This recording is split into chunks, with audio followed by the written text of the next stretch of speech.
Hello and welcome back to the Modern Mompreneur podcast. I am your host, Dai Smith, and today I'm so excited to have my girl Nicole from Arise Financial on the podcast. She's going to share all the things that we need to know as mompreneurs on how to empower ourselves to be more financially literate and take our finances back in control, not let it run our lives. So welcome Nicole to the Modern Mompreneur podcast. She's a fellow mompreneur too, so we love that. Yeah, thanks for having me, Day. I'm so excited to be here. So excited to have you. And I know a lot of us as mompreneurs, we dive into business. Maybe we don't always have all the financial know how and literacy. I know for me, that's not my forte. So it took a little bit of learning on my part. And so I wanted to be a smart, savvy business owner, right? I mean, you're in business to make Yeah. a profit. And you tell me more about who you are and who you serve in terms of your business and how you go about serving others in their financial literacy as a coach. Yeah, that's a great question. So I started my business in 2020 because the financial literacy journey in my life really changed everything. I was somebody years ago who probably wasted most of their life worrying about money. Like, I consider my financial anxiety to be one of the main, like, aggressors in my early marriage and my engagement, most of my time as a young adult. And I realized that the stress I felt about money affected everything. It affected Yeah. my, like I said, marriage, job, self confidence. And so I decided that, hey, this money thing, it can't be too hard, right? What if I figured it out? And that's when I went and learned about how I could become financially literate, how I could improve my money mindset, my financial acumen. And that changed so much for me that I started helping friends and family for years before I started a business. Okay. My husband and I were able to save our first $250,000 by age 27. And people were very impressed in our community because it was like we were not the high income earners. We were just regular earners. We had a family. And so before I knew financial coaching was a thing, I just started helping friends and family. And what I learned was that there was a lot of repeatable systems that people could implement to improve their money mindset. Really, that financial anxiety is something that we don't have to live with. It's something that's Mhm. solvable. And Mhm. that's when I learned about financial coaching and decided to launch my business 4 years ago. So I've helped over 600 clients in the past 4 years to become financially confident and successful. And that's what I'm on a mission to do, is to help every woman who is a professional feel like their money is something that can make their life better, not Mhm. something that just holds them back. I love it. I have not heard the term financial anxiety, but Financial yes. anxiety. Yeah. Financial anxiety is one of those things that nobody wants to talk about because we think that you either are somebody who's good with money or bad with money, and that comes down to how much of it you have. Where I find that most people that struggle with financial anxiety are actually high income earners. They're very successful because it's not about how much money you make, it's about how you keep it and your experience with it, right? I So love that. financial anxiety is when you have a negative relationship with money. It feels like when you go to the grocery store and you spend money and you're checking your checking account because you're not sure, like, did I spend too much? Did I not? Can I Mhm. afford that?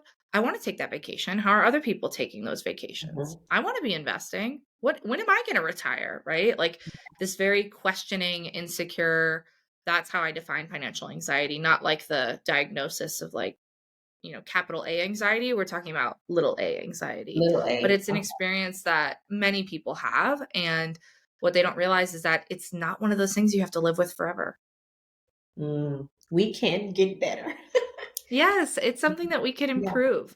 Yeah. And that's really what I do with financial coaching and what I hope we can talk about in this podcast so that I can help whoever is listening right now hopefully take a step towards feeling a little bit more confident with their money. Got it. Yeah. So I think a lot of listeners are um, earlier in business, where because they're raising a family and running a business, they may be thinking, okay, where does the balance happen? How much should I be investing, saving? You know, what does the budget look like for having a business? Because you got to pour into that.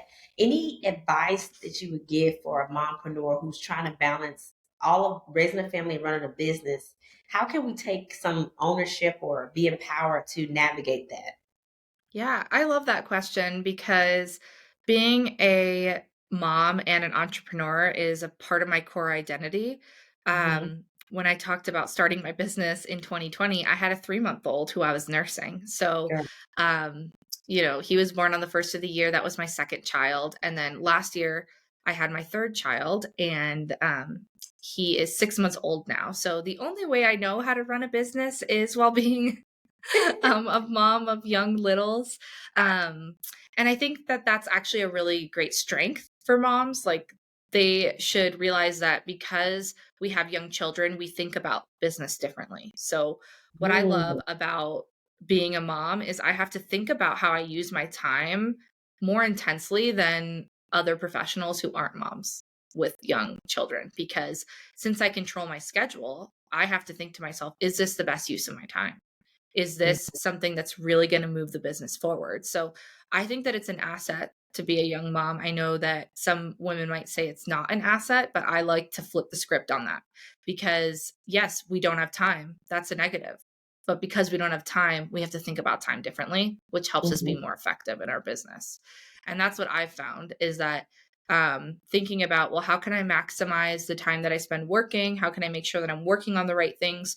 Really, those are business questions that every CEO should be asking themselves. We just are kind of pressed to ask ourselves that more mhm. intensely because we've got a nursing kid on the other side of the door that's going to want to eat, and so we have to make sure we use these next 20 minutes really well. Um, Exactly. so I think the first thing is to know that yes, you're going to have to think about your time differently than other entrepreneurs. So I think that the voices that you listen to are really important. I don't listen to a lot of men. I listen to men in business. I read their books, but I wouldn't say that they're my main sources of inspiration because the way that they use their time isn't the same for me Mm, as a female mom. So I think listening to the voices that you, or paying attention to what voices you're listening to, because that can be a make or break between your confidence level as an entrepreneur, where you'll either wake up every day being like, I don't have enough time. I suck at this. I can't do this because of my kids, mhm. versus I'm in a better mindset because I'm thinking about it and having grace with myself as a mom.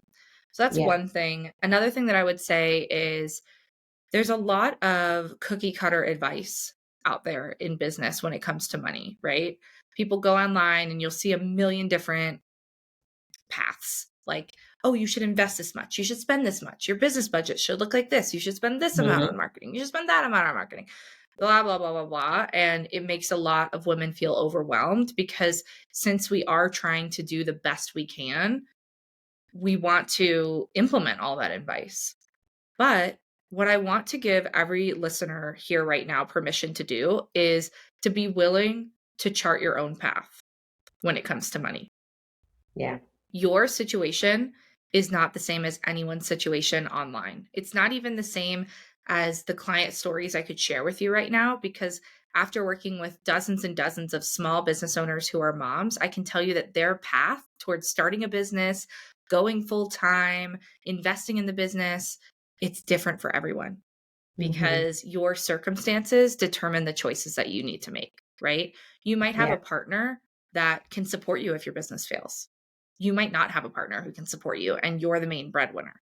You might be a single mom, right? You might have an inheritance to fall back on, savings to fall back on. Who knows what your situation is? So, the first thing I want to do is to allow yourself to, instead of looking for what's the right path, start looking for what's the right path for me. And Yeah. that's a totally different question when it comes to money. I love that. I love that. It gives you the freedom to just accept where you are and build from where you are and not compare yourself to other people. And that's kind of how probably a lot of us got caught up in, if we're not in a good place financially, but that's because we were looking at, oh, who's doing this and I need to do this and I need to invest in this place. And that may not have been where you should, what the decisions you should make should have been guided by the external things. It should be like where you are now, what your goals are, etc. So yeah. What about, a lot of us have, we got CPAs, we got hopefully, if you're a business owner, CPA, you have your, someone, you're a financial planner, financial advisor. What makes you different as a financial coach? And Yeah. what would you say is the benefit of having a coach versus these other financial entities or That's a combination? great question. I love that question because the first thing that I always want to encourage people is that it's not necessarily an either or, it's Mm-hmm. a what time for who. Does that make sense? Because I think that as you grow and as you become better with your money, you actually need a team of Okay. people to help you. And it's about deciding which member of that team you want to work with first, who should be Okay. second, who should be third, right? Yeah. So all of my clients have CPAs because I'm not a tax professional. I don't Mm-hmm. pretend to be. I don't want to be. Hell. But taxes is a really important part of your money because you want to learn how you set up your business to be Mm-hmm. maximize with your write-offs and be smart about taxes because taxes is one of your biggest expenses as a Yeah. business owner and as a person. So I think a good CPA is non-negotiable. Um, and then the difference really between a coach is when you go to a certified financial planner or you go to a financial advisor. So these are people that talk to you about investing. The first thing is they're someone who can guide you on what to invest in.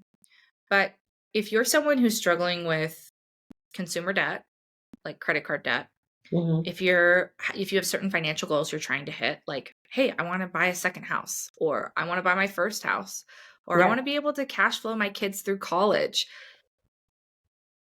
the advisor is someone who's going to say, okay, I think we should open these accounts and buy these things within those accounts, these investments. But you might say, yeah, but I'm only seeing an extra $200 that I could do towards that. And the financial advisor goes, sorry, can't help you there. Yeah. Right. So a financial coach is the person who helps you, one, feel really confident about where your cash flow is going. So Mm-hmm. one of the things I work with my clients is, okay, what are your values? Are your values travel, investing, and generosity? How are your values showing up in your cash flow? Right? Are Mm-hmm. you able to spend as much money as you'd like in those areas? For Yeah. most people, they're not able to spend as much money as they would like to in their areas of values Yeah. because they don't have a system, because they might have old habits that they Yeah. don't know they're subconsciously acting in. A lot of times there can just be leakages in your spending that you don't even realize that we have to like identify, patch up. Yeah. Coaching is about first getting control of your cash flow because your cash flow controls your life, right? Love And your that. advisor doesn't care about your water bill. Your CPA doesn't care about your water bill, but your financial coach does, right? Love Because it. we care Love it. about like, what are the things you're going through right now? What's the home Mm-hmm. project that we need to budget today, right? How does Yeah. that fit into our bigger goals? And coaches are also, I think, the most poised to help you really identify the subconscious patterns that you may be acting in. A lot of people Mm-hmm. spend certain ways just because it's the way they've always spent. They've Yeah. never realized that there was another way. And Yeah. coaching is kind of that person who helps redefine that financial story that you have. Similar to going to a fitness coach, right? Is you could go to the gym on your own. Totally, you can. And if you're really good at going to the gym and your dad taught you how to do it or your mom taught you how to do it, so you're really good at it, then you can Mm-hmm. go to the gym and get a ton out of your time there. Most people, though, walk into a gym and they look at all the machines and they're like, what the hell am I supposed to do? And right? I mean, at least I am like that. Or we Yeah. do something, That's right? what We're we've not seen all, before. yes, like we're all not professionals in health. And the same thing with Mm-hmm. money, right? True. Most So of true. us need that guidance of, okay, you need to work on this, this, and this is going to help you get the best results. That's where a financial coach gets to step in, and how I think we're a great addition to your team. Yeah. Not necessarily like hire us and nobody else, right? Yeah, I love that. That's so important because I feel like you work on a more of a micro level, and the financial advisor and the CPAs are more like the macro, like, okay, overall what's going on, but you're like getting into the nitty gritty. So I like that you need both. You need that coach, you need a CPA, let's be real. And if you want that Yeah. investment part, that whole financial house, then the advising is good too. So Really good. Yeah. So you're And I listening. always say too that coaching is the difference between, the years that you're able to become a millionaire, because you might have a rockin' financial advisor, but if you're only investing half of what you could be because you don't have control of your cash Mhm. flow, Yeah. Yeah. right? Yeah, that's so Uh, true. It could be the leaks. I think about like you look at your finances and you're like, wait, I'm still spending money on that subscriptions and things like that. Like that's a big deal. I love yeah. it. Very cool. So let's switch gears and talk about the momming part of mompreneurship.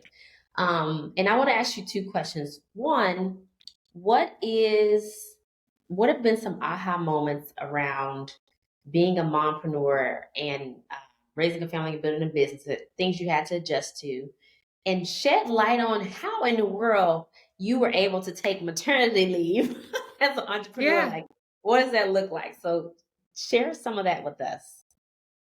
Yeah. So, last year, to give some context to our listeners, I have one employee on my team. Her name is Annie. She's amazing. Her and I were both pregnant last year. So her baby was due in April and mine was due in July. So we had a huge year to plan for, Hmm. because maternity leave was a non negotiable for me because I know I've had two kids before. I'm not delusional Yes. thinking that Yes. it's, oh, I'm just going to be responding to emails while I'm in the hospital. Hell no, I'm not going to do that. Or So should you? Okay. Right. And what's great is Annie and I were actually able to have our most profitable year ever in business. We had our best year ever last year with 2 maternity leaves. And so I'm really proud of our ability to do that, because I know for a lot of women it can feel overwhelming. So Mhm. here are some tips that I think anybody listening can use. Listen up, The ladies. Here first we go. is your maternity leave will not just happen to you, you have to plan for it. Okay. So if you are an entrepreneur and you are a breadwinner for your family, the second you see that pregnancy test, I want you to be thinking about your maternity leave. Okay. Because nobody's going to give it to you. You have Mhm. to plan effectively to make sure that it happens. So I think the first thing is, you own the fact that you're taking one. So It's the happening. difference for many people is deciding if you will take one, right? Because you can be like, oh, I'll sort of take one, or I'm going to do less hours. No, you can't do this unintentional stuff. You have to say, Mhm. I would like to take a 6-week maternity leave, or I would like to take a 3-month maternity leave. Or, for our company, what we did is we did 6 weeks, 100% off, meaning like no email, nothing, like you are dead to the business. Right. Mhm. And then after that, we did a slow ramp up period for the next 2 months. Okay. So it was like a 90-day total Okay. um, Information. ramp up period. So when you're your own business owner, it's exciting because you get to plan how to take a maternity leave. Mhm. So I think that planning for something and being intentional about it, how much time do you want to be dead to the business? How much time do you want to only work on essentials in the business? So for me, I did that for about 2 months where I only worked with my current clients. That meant I wasn't taking on new marketing initiatives. I wasn't taking on extra design projects, like, right? And then after Mhm. 3 months, I was back 100%. So get really specific about what type of maternity leave you'd like. The Mhm. second thing is, once you decide how you want it to be, reverse engineer that and ask yourself, Mhm. what do I need to be able to make this happen? So for me, I had a new employee who was ramping up, and she was not really ready to take on everything in the business when I was on maternity leave. So what I had to do is I actually, a few months prior, reached out to a past team member that I would recontract for Mhm. the 6 weeks that I was going to be off. Right. She was able to run, and handle the things, but I had to train her before. Yeah. The other thing is, so thinking about how you can achieve that. So for many people, if you want a maternity leave, but you want your business to still make money, you might have to hire an assistant, even Mhm. just for the maternity leave. And you Yeah. might have to train them a couple months before, right? Or so I think that that's one thing. And then the next one is, you need to be really clear about your boundaries. Mm. So What I didn't do is I didn't say, well, I'm going to be on maternity leave, but if you need me, you just reach out, right? Because what's going to happen? They're going to reach out. They're going to reach out. So you might So, think that I sound crazy, but this is what I did. I had a whole list of all the things that I gave them decision-making power over, meaning mhm, I trust your judgment on these mhm. issues, which means do not contact me over Yeah, this, that, or the other thing. yeah, Um, these are the things, the small list of things that you could reach out to me for. This is also the time of day when you can reach out to me about this. So I had a time where if they had anything that was a fire, they could reach out to me by 10 a.m. in the morning. And then I knew that I could deal with that, get back to them. yeah, But I gave really specific instructions about what communication would be like when I was on leave, the yeah. decision-making power that other people had. And then the other thing that I did, which I loved doing, was I asked my team to send me good news mail every week. So Mm-hmm. because it was hard for me to be away from my business because I love it so much, I asked if, hey, every Friday morning, can you just tell me all the things that are going great, all the things you handled, which I is want like, to know about the bad. Just tell me the yeah, good. give me the good news mail, right? Yeah, Because if you don't ask for good news, all you'll get is bad news. I So love it was, still that idea. I'm not even on maternity leave. I'm gonna say, hey, tell me the good news. Not just what you yes, did. I bet that made them feel better too, right? They're like, this is what I did well. Because they want to make yes, sure they're doing a good job too. I love that. exactly. So it was Lot, like, these are all the things that didn't break. We yeah. sent out our newsletter. We had, our social posts go out. These clients we were able to help this week, they're happy. Like those Hmm. things really helped me know that my business was under control and not stress, like sign on to Right. start I working and love stuff. that. That's a great idea. So those very intentional in how you setting up your life, the standards, the boundaries, proclaiming, look, I'm taking a maternity leave. And even if it's not a Yes. maternity leave, I know a lot of entrepreneurs take sabbaticals. That could be set up the same way. So even if you're not, I'm not having kids anymore, but I am definitely on board with the sabbatical life. Like I want to Yeah. be able to take one or two a year. And so I've seen some entrepreneurs who are doing that. And I love that. I will take the same approach that you're talking about. That's all it is a time off, like literally. So if you're Yeah. listening, take heed to that. I think, you know, these are really great tips for taking some time away. And it does answer the question around like what has had to change when you started business, because now you are having to set boundaries and move a little bit differently and prioritize things with not one, two, but you got three babies. So it's a Yeah. whole another ball game over there. Yeah. And I think it's okay too. Like if you're in a situation where maybe you don't have a team, maybe you're just starting out and you still need the income that you need.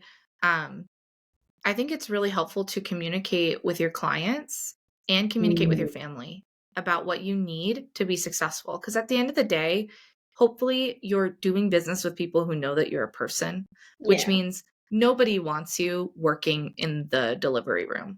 Nobody. yeah, Nobody yeah, wants that. Your spouse doesn't want that. Your kids don't want that. Your clients don't want that. yeah, So when you can communicate with your clients and your family, I find that people are really helpful. So when I tell my clients like, "Hey, I care about your financial success so much that I know I will respond if you reach out to me. I'm going to be trying really hard to mhm, enjoy the 6 weeks. yeah, Please reach out to me if it's an emergency, but if it's not, try to wait yeah. because that will help me come back as a better coach and give you better advice Yeah, when you come back, that's a great thing right? to say. If you don't have a team, you don't have that liberty just yet. 'Cause I have a lot of people who are starting out, communicating with your inner circle, what support you need, and your Yep. clients. Usually, I'm gonna say people will give you grace. Even on anything. You give them grace. It makes them probably appreciate you better because you're being honest. I remember I moved things around. I was like, I'm taking a break in for podcasting in November. We regroup, and some people were like congratulating me, like "Good for you." Yeah, Nobody was totally. upset. Nobody was mad. It was just like, "Oh yeah, we get each other." And I think that's what you do when you set those boundaries. You allow people to, like you say, see that you're a person, and it makes them feel like they're working with someone who gets it. Because who knows, they may need that same grace in the future. So Yeah. Absolutely. And your family can help hold you accountable. So Yeah. there was a lot of times I wanted to pull out my laptop and my husband would say, but didn't we hire someone I to know, help you? right? So He called you out. yeah, so being open about it helps hold you accountable too, right? Yeah, love it. Love it. Okay, good deal. Well, right now we're going to transition to my favorite part of the podcast. That's the lightning round. I'm going to ask you a few questions. And whatever comes to the top of your head, just spit it out. You don't even have to explain it. It's just going to be whatever's natural. All right. All right, you got it. Okay, here we go. What are three words to describe you today? Happy, tired, and caffeinated. Oh, I like it. That's I got so my like coffee here. who a true mom of three. What does it mean to you to be a modern mompreneur? I think being a modern mompreneur is about fighting for what you want in your life and fighting for it because you know what's best for you is what's best for your family. So I think that building a business is the best thing I can do for my kids because they Mhm. get to see mom happy, they get to see her succeeding. Yeah, And I think I'm a better mom when I'm happy and fulfilled. So that's what being a modern mompreneur is about for me. I love that. I love that. And I know you've given me some tips, so this next question will be really good. What are you reading, watching, or listening to right now? Damn. Oh, this is a good question. Sorry, I don't know if I was supposed to say that. Yeah, that's okay. You can say whatever you want. What am I reading, watching? Okay. Well, there's a few things. There's so many things that I'm always reading, but I will tell you one book that I love. I have it right here that I've been going through again and again. Is by Alex Hormozy. Has anybody read this? $100 Million Offers. Oh, I like Alex Hormozy. Okay. Yes. $100 million offer. Yeah, this is a free book you can get. He has it. It's like a free course and stuff. But what I love is he's all about communicating the value of your offer to people and how Ooh, you can make. Right. I think his thing is how to make offers that are so good people feel stupid saying no.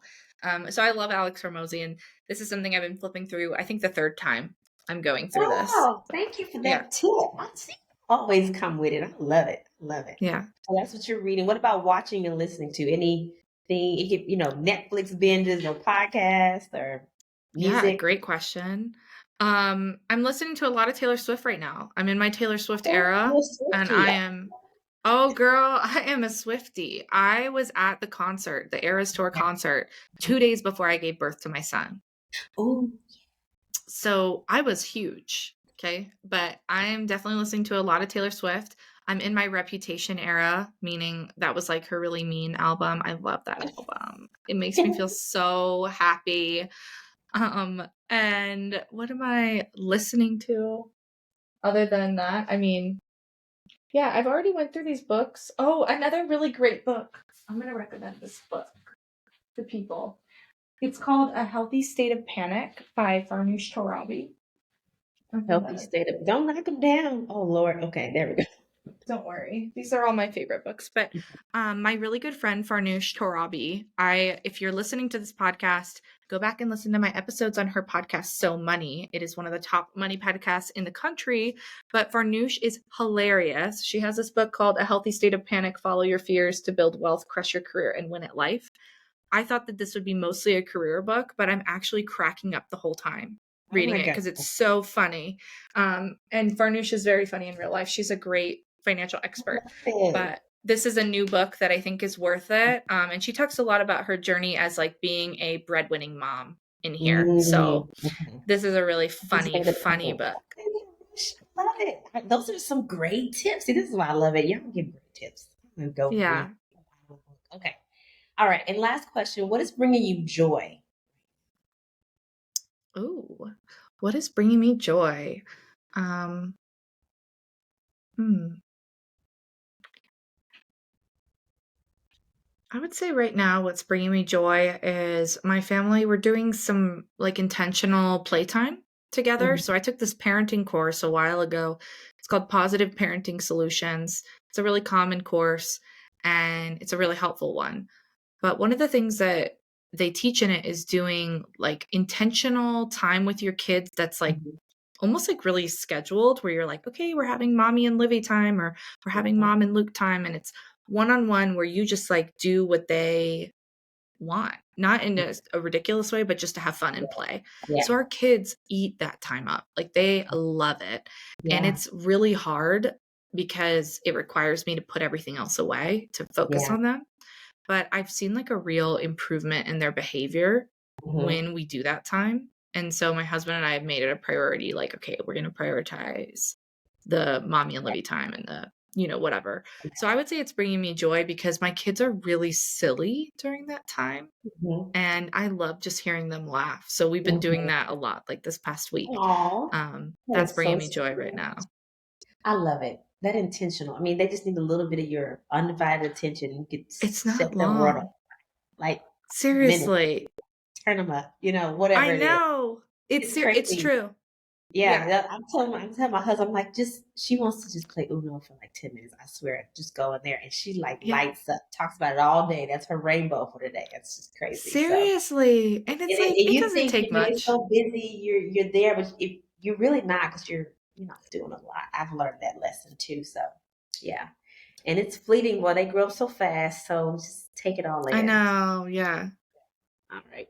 Well, I love everything you've shared today. You're such a wealth of knowledge when it comes to the financial game and how you're self taught and you are helping so many women with empowering themselves and taking control of their finances and being still a life first business. Like you are still very present, as you just talked about, intentional, mom life. You're not, you have, I don't want to say this and people would be discouraged, but you're showing us how to do it all and have it all in a very healthy way, right? Like, I don't know if I have it all or do it all. I have a but lot I of mean, help. you're able to I, have a career, the family, you're not crazy, you have a life, hey. you have all that. And that's what it looks like. That's what having it all looks like. You're living it. Yeah. So own it, Wow. girl. You're doing it. So Damn. so thank you for sharing that. I wanted to give you an opportunity to tell the audience how they can connect with Yeah. So the first quarter of this year, we're doing live events, free live events to teach women about investing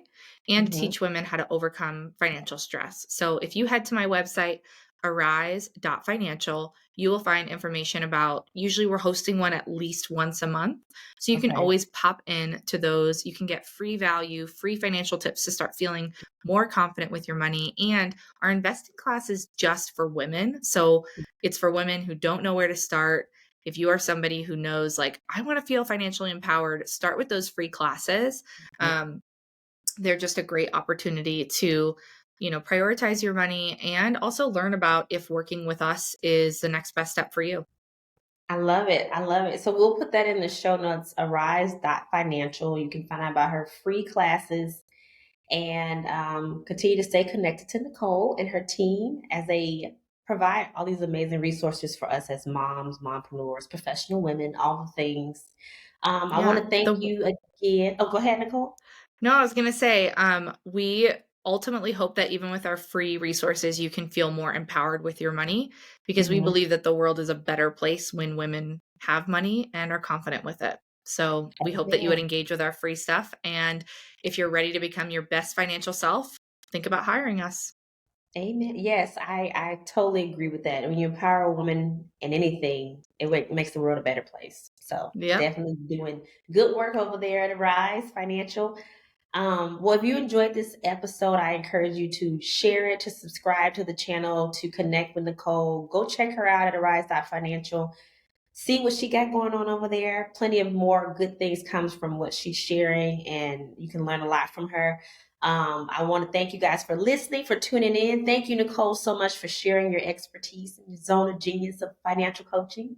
And I would love you guys to again continue to share this with any other fellow mompreneurs and any other mompreneurs out there. As we close out, always remember to give yourself permission to live out your full dreams because you never know whose lives you can touch and what's on the other side of that. So, again, want to encourage you guys. And until next time, y'all be blessed and have a great one. Thanks, Nicole. Thanks.